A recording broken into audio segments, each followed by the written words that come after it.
Hello students, welcome to CBSE class 7th, जहां बच्चों हम लोग तैयारी कर रहे हैं आपके एग्जाम्स की। तो आज हम लोग पढ़ने वाले हैं मल्टीपल चॉइस क्वेश्चन आपके चैप्टर सॉइल से रिलेटेड। तो सॉइल चैप्टर बहुत सारे बच्चों को कंफ्यूजिंग लगता है, डिफ़िकल्ट लगता है, क्योंकि इसके अंदर काफ़ी सारी सिमिलर टर्म्स होती हैं। एक तो ये समझ नहीं आता कि तीनों सॉइल एक दूसरे से अलग कैसे हैं, क्या डिफरेंस है वाटर एब्जॉर्प्शन में और वाटर परकोलेशन में। क्या आपको भी ये प्रॉब्लम होती है? तो आज के लेक्चर के बाद आपकी ये सारी प्रॉब्लम्स भी हो जाएंगी सॉल्व और आप इजीली क्वेश्चंस का आंसर भी कर पाओगे। ये दोनों चीज़ें आज हम अपने लेक्चर में सीखने वाले हैं। तो बहुत सारे स्कूल्स में या आप सभी के जहाँ पर भी आप लोग एग्ज़ाम दे रहे हो वहाँ पर एमसीक्यू क्वेश्चंस आ रहे हैं और सॉइल चैप्टर उसमें बहुत इम्पॉर्टेंट है, वेटेज बहुत ज़्यादा होती है उसकी। इसीलिए हमने सोचा आज यही चैप्टर डिस्कस करते हैं। तो समझेंगे किस तरीके से आपको क्वेश्चन का आंसर करना है, क्वेश्चन को ध्यान से पढ़ना है, ऑप्शंस को समझना है और फिर टिक करना है करेक्ट आंसर। चलो देखते हैं, स्टार्ट करते हैं हम लोग फर्स्ट क्वेश्चन से। क्या दिया गया है यहाँ पर? तो in addition to the rock particles, किसकी बात कर रहे हैं? रॉक पार्टिकल्स की बात कर रहे हैं। रॉक पार्टिकल्स के अलावा सॉइल में क्या होता है? तो ये जो वर्ड सॉइल है इससे आप लोग क्या समझते हैं? तो बच्चों सॉइल एक सिंगल कंपोनेंट नहीं है, बल्कि सॉइल एक मिक्सचर है। कैसे बनी है सॉइल? तो सॉइल बनी है हमारे रॉक्स के टूट जाने से। जब पत्थर प्रेजेंट थे हमारे प्रिमिटिव अर्थ पर तो वो ब्रेक डाउन हुए bye the action of wind, water या सनलाइट। इन सभी के कारण वो टूटे और सिर्फ रॉक ने ही सॉइल की फॉर्मेशन नहीं करी है। सॉइल में रॉक के अलावा और क्या क्या चीजें प्रेजेंट हैं? हवा और पानी प्रेजेंट है, वाटर एंड प्लांट्स प्रेजेंट हैं, या फिर minerals, organic matter, air and water, या फिर वाटर, एयर एंड प्लांट्स। तो देखो बच्चों, कुछ ऑप्शंस आपको बहुत अटपटे लग रहे हैं, जैसे सॉइल के अंदर प्लांट्स हैं। नहीं, इन दोनों ऑप्शंस को हम लोग देखते ही कैंसिल कर देंगे, बी और डी को। अब रह जाता है हमारा ए और सी। तो बच्चों ए में दिया है एयर एंड वाटर, जो कि हमारे सॉइल में प्रेजेंट होते हैं, लेकिन एयर और वाटर के साथ साथ कुछ और चीज़ें भी प्रेजेंट होती हैं, जैसे कि मिनरल्स एंड ऑर्गेनिक मैटर। तो ये सभी हमारे प्लांट्स की प्रॉपर ग्रोथ में उसकी मदद करते हैं। मिनरल्स प्रॉपर ग्रोथ देते हैं हमारे प्लांट्स को और ऑर्गेनिक मैटर भी, और इसी के साथ साथ हवा और पानी की भी ज़रूरत होती है उनकी प्रॉपर डेवलपमेंट के लिए, प्रॉपर ग्रोथ के लिए। तो इन सब चीज़ों को मिलाकर क्या बनती है? सॉइल बनती है। Rock, minerals, organic matter, air and water. ठीक है, तो सॉइल क्या है बच्चों? सॉइल एक मिक्सचर है। नेक्स्ट क्वेश्चन पे बढ़ते हैं। The water holding capacity is highest in. Water holding capacity, पानी को पकड़ने की क्षमता किसमें सबसे ज्यादा है? Sandy soil, clayey soil, loamy soil, या फिर मिक्सचर? जब सैंडी और लोमी एक दूसरे के साथ मिल जाएंगे तो देखो बच्चों, इसका आंसर देने के लिए आपको पहले समझना होगा कि इन सब की बनावट कैसे होती है, इन सभी सॉइल की। तो सैंडी सॉइल की बात कर रहे हैं हम लोग। तो सैंडी सॉइल में जो पार्टिकल साइज है वो काफ़ी बड़ा होता है और पार्टिकल्स के बीच में स्पेसेस भी बहुत ज़्यादा हैं। तो अगर एक पार्टिकल दूसरे पार्टिकल से बहुत दूर है तो क्या वो पानी को प्रॉपरली होल्ड कर पाएगा? मान लो मैं कह रही हूं ये है हमारी सैंडी सॉइल के पार्टिकल्स। अब अगर इसके अंदर पानी आएगा तो क्या ये पानी को होल्ड कर पाएगा? नहीं, पानी इनके अंदर से निकल जाएगा। उसके बाद क्ले सॉइल की बात करें तो क्ले सॉइल में क्या होता है? क्ले सॉइल में पार्टिकल्स एक दूसरे के बहुत पास पास होते हैं। जब पार्टिकल्स पास पास हैं तो इनके बीच की स्पेसेस में पानी इजीली रुक सकता है, तो ये पानी को होल्ड कर पाते हैं।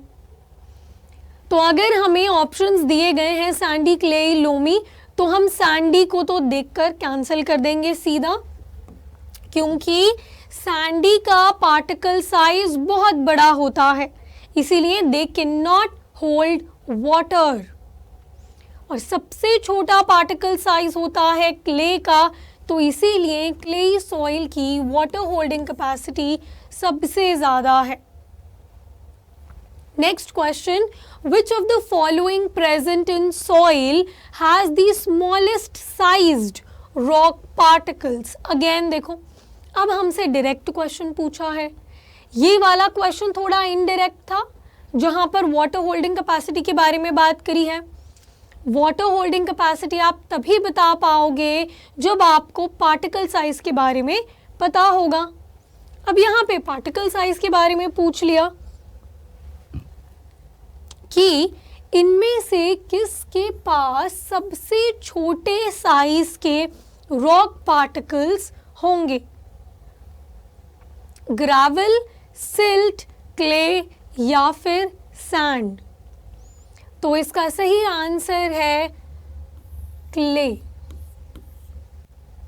क्ले के पार्टिकल्स सबसे ज्यादा छोटे होंगे।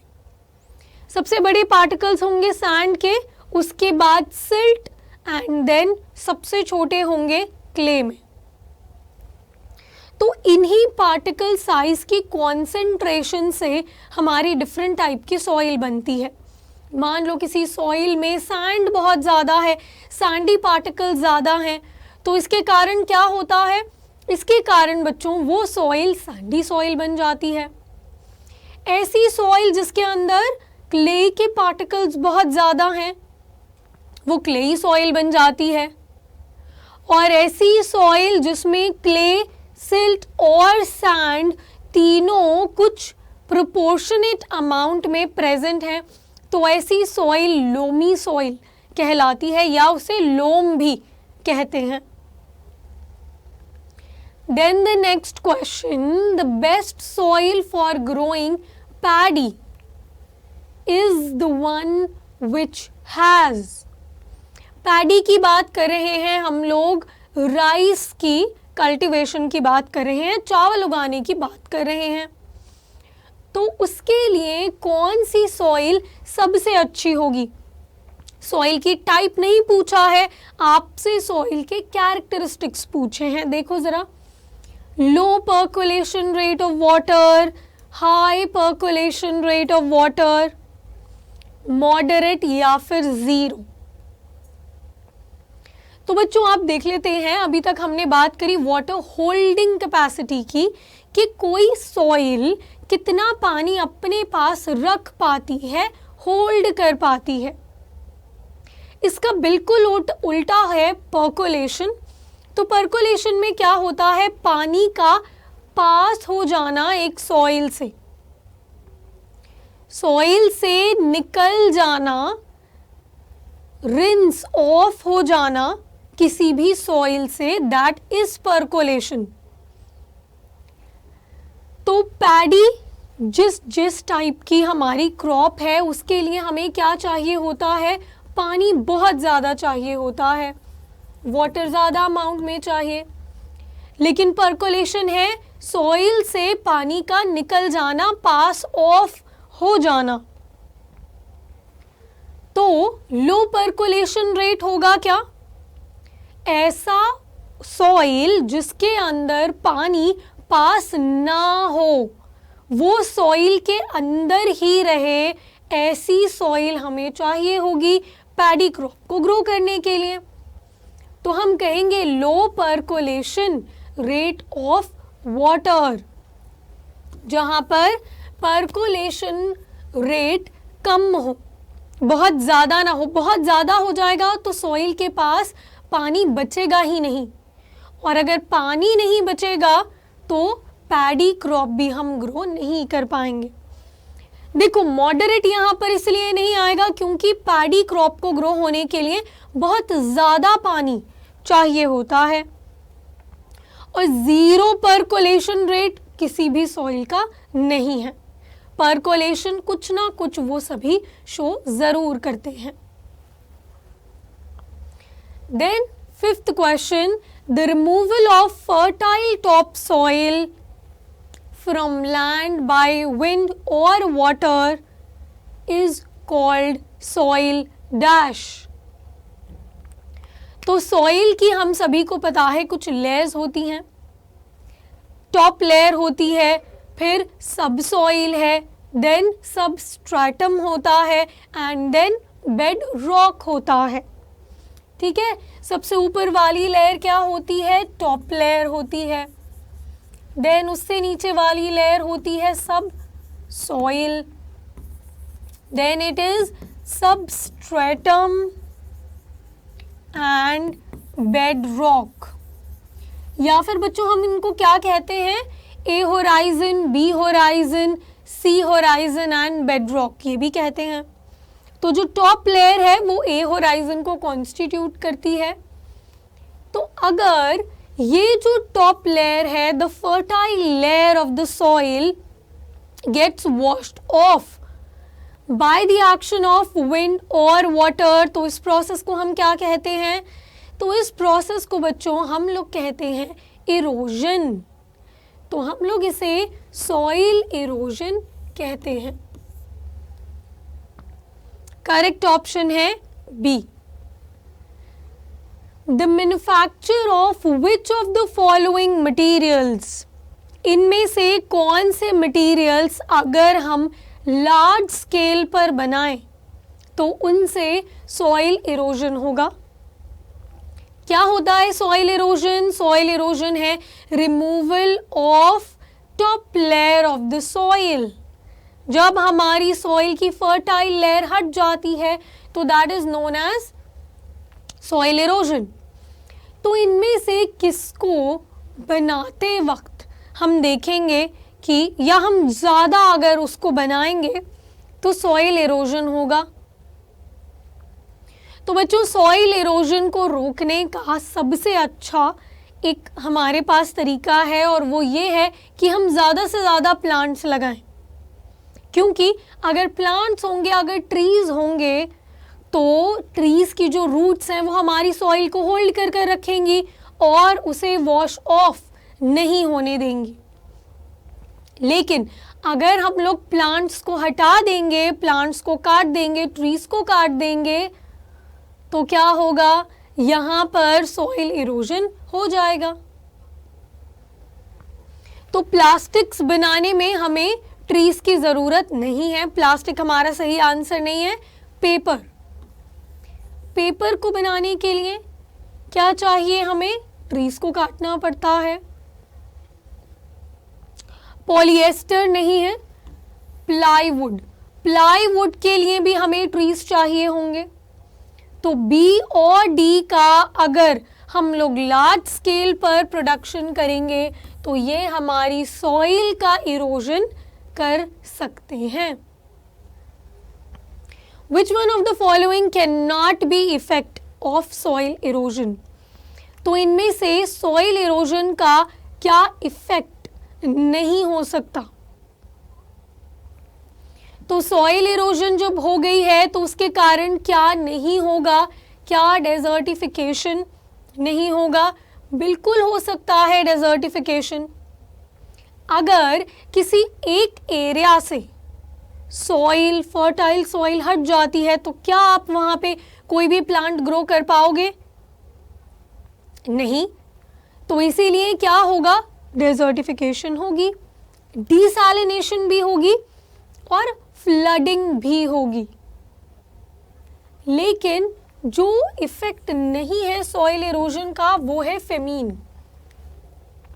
फेमीन इसका इफेक्ट नहीं हो सकता, लेकिन क्या कर सकते हैं बच्चों, इसे हम लोग एक और तरीके से समझ सकते हैं। तो समझते हैं क्या है। डेजर्टिफिकेशन हो गया। अब मान लो ट्रीज को जब हमने सॉइल इरोजन करी तो प्लांट्स नहीं ग्रो हुए, तो जब ऐसा किया तो क्या हुआ, उसके कारण वाटर एब्जॉर्प्शन पानी में नहीं हो पाया। तो जब वाटर एब्जॉर्प्शन सॉइल में नहीं हो पाया तो फ्लडिंग हो सकती है।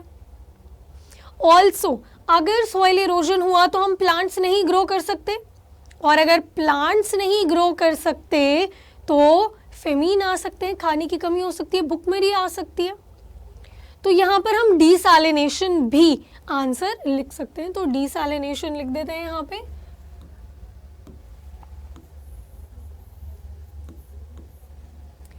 Then the component of soil which makes the air above the soil in a farmland shimmer on a hot summer day. तो बहुत गर्म दिन में अगर मान लो कोई फार्म लैंड है, वहां पर सॉइल है, तो उसके ऊपर की जो हवा है वो हमें चमकती हुई नजर आती है, शिमर करती हुई दिखती है। तो इसका कारण क्या है? इसका कारण ह्यूमस है, एयर है, वाटर है या फिर है सैंड। तो बच्चों इसका आंसर है वाटर। सॉइल में वाटर का प्रेजेंट होना सॉइल के ऊपर वाली हवा को शिमरी दिखाता है। Which of the following cannot prevent soil erosion? इनमें से कौन सा ऑप्शन सॉइल इरोजन को नहीं रोक सकता? कैन नॉट हमसे पूछा गया है। रिफॉरेस्टेशन, डिफॉरेस्टेशन, सिल्विकल्चर या फिर प्लांटेशन। तो ये सभी सॉइल इरोजन को रोक सकते हैं except deforestation. Deforestation soil erosion को और कराएगा, क्योंकि अगर हम पेड़ों को काट देंगे तो पेड़ों की रूट्स नहीं बचेंगी सॉइल को होल्ड करने के लिए और उससे और इरोजन होगा।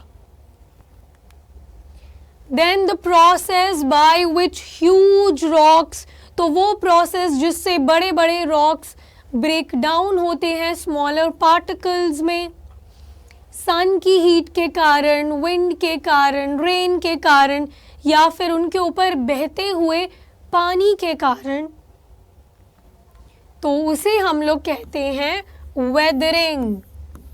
तो वेदरिंग ही वो प्रोसेस है जिससे हमारी सॉइल बनी है। Which of the following does not cause soil pollution? इनमें से कौन सॉइल पोल्यूशन नहीं करेगा? Jute bag, acid rain, cardboard या फिर प्लास्टिक बैग नहीं करेगा, पूछा गया है बच्चों। Do not cause.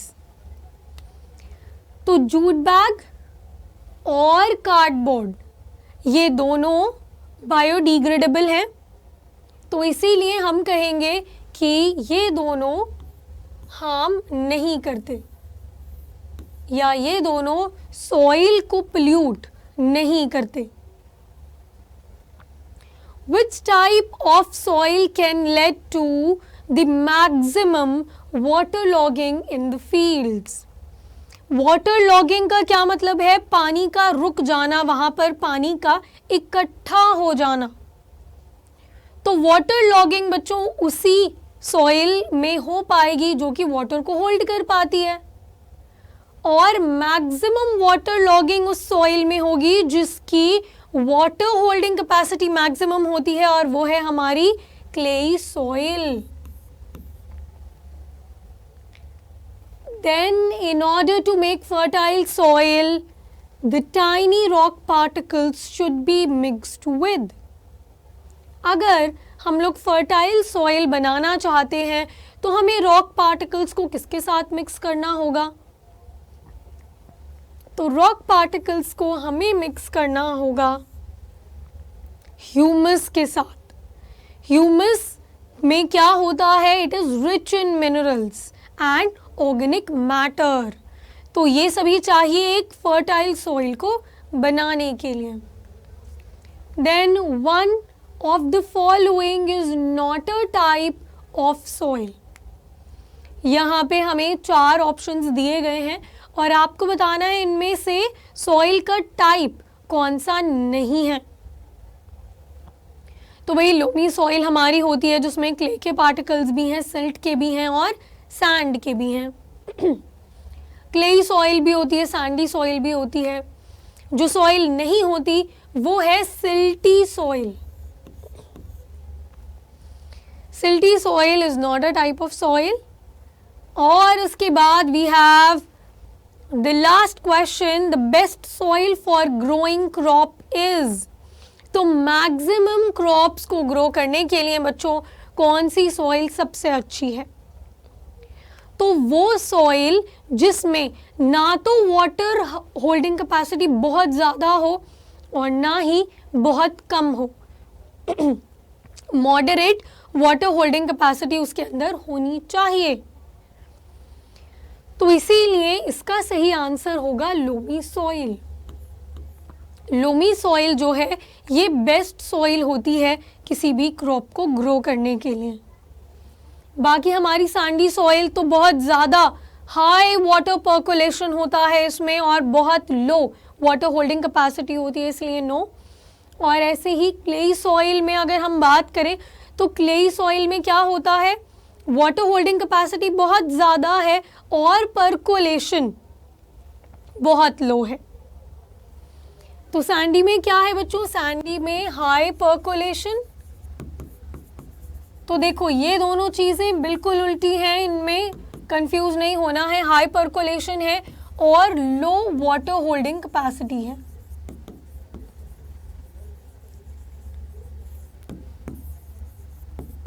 और क्लेई में ये रिवर्स हो जाएगा। क्लेई में क्या होता है? क्लेई में लो पर्कोलेशन होता है और हाई वाटर होल्डिंग कैपेसिटी होती है। इसीलिए हमें चाहिए एक मॉडरेट सॉइल जिसमें ना तो बहुत ज़्यादा पर्कोलेशन हो ना बहुत ज़्यादा वाटर होल्डिंग कैपेसिटी हो, वो मॉडरेट हो। ठीक है, तो आई होप आपको समझ आया होगा कि किस तरीके से हमें क्या करना है, क्वेश्चंस का आंसर करना है। आप जल्दी जल्दी से इन क्वेश्चंस का आंसर आप लोग मुझे कर कर बताएंगे। तो soil conservation measures are mainly aimed at protecting. अगर हम लोग सॉइल की कंजर्वेशन की बात कर रहे हैं तो हम किसको बचाने की बात कर रहे हैं? तो जब भी सॉइल को कंजर्व करने की बात होगी तो हम टॉप सॉइल को बचाने की बात कर रहे हैं, क्योंकि ये है हमारी top soil and the fertile layer. फिर कॉटन ग्रो करती है किस टाइप की सॉइल में बेस्ट? तो कॉटन ग्रो करती है ब्लैक सॉइल में।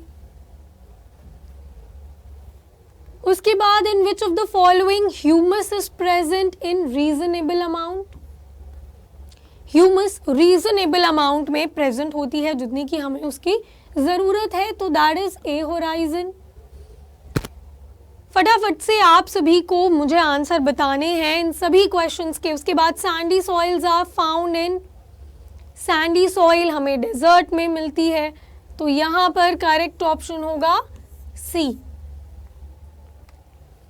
And which of the following factors influences soil formation? तो इनमें से कौन से फैक्टर्स सॉइल की फॉर्मेशन में मदद करते हैं? तो बच्चों सॉइल की फॉर्मेशन में क्लाइमेट मदद करता है। बहुत गर्मी है या बहुत ठंड है, दोनों से सॉइल फॉर्मेशन अफेक्ट होती है। वेजिटेशन कैसी है वहाँ पर, किस टाइप के प्लांट्स ग्रो हुए हैं। एंड द पेरेंट रॉक, वो लेयर जो कि सॉइल को बनाती है, वो लेयर जिसके पास बड़े बड़े रॉक्स प्रेजेंट हैं जिनसे टूटकर सॉइल बनती है, तो ये भी रिस्पॉन्सिबल है सॉइल फॉर्मेशन के लिए। तो यहाँ पर सही आंसर होगा डी, ऑल ऑफ दीज। ठीक है भाई, तो इसी के साथ हमारे सॉइल चैप्टर के एमसीक्यूज होते हैं फिनिश। इसके अलावा अगर आप चाहते हैं किसी और चैप्टर के एमसीक्यूज डिस्कस करना तो आप कमेंट सेक्शन में बता सकते हैं। और हमारे चैनल को आपको क्या करना है, सब्सक्राइब ज़रूर करना है और वीडियो को लाइक और शेयर करना है। ठीक है गाइस, तो that's all for today. Thank you so much.